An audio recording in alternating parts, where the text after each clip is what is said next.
Good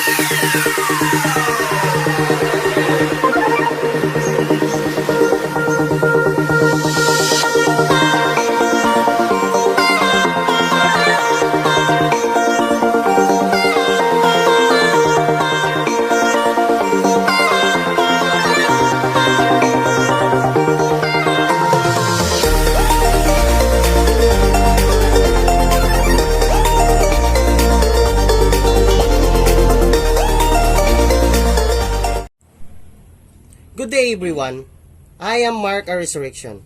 Today, we're going to discuss some of the techniques in complex number such as I or imaginary.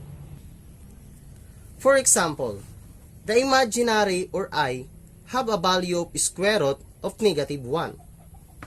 I is equals to square root of negative 1. The I squared is negative 1. Here's the proof of I times I is equals to square root of negative 1 multiplied by square root negative 1. I squared is equals to negative 1 or I times I is equals to square root of negative 1 times square root of negative 1 is equals to square root of negative 1 times square root of negative 1 is equals to quantitative square root of negative 1. To cancel the square root, times 4 2 squared, cancel the square root is equals to negative 1. That's why I squared is equals to negative 1. Another example, I cube. To get the I cube equals to negative I is equals to negative I.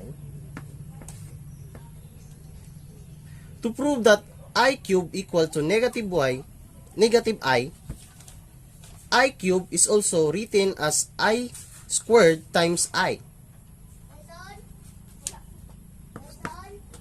I squared times I is equals to negative 1 times I is equals to negative I. Why? Because I is equals to square root of negative 1.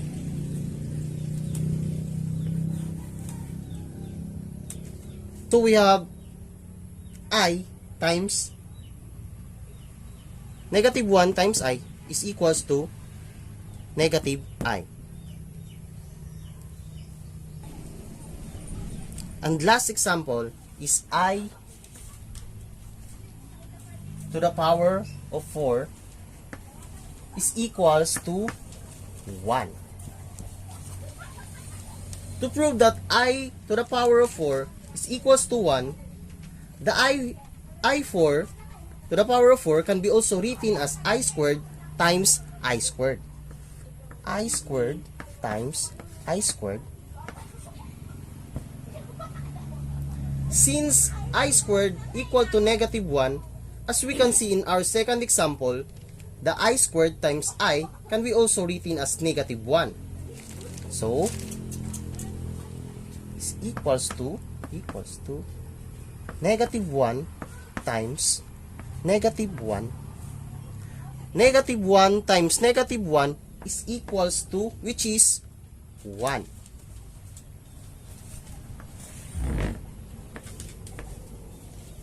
That's all. Thank you.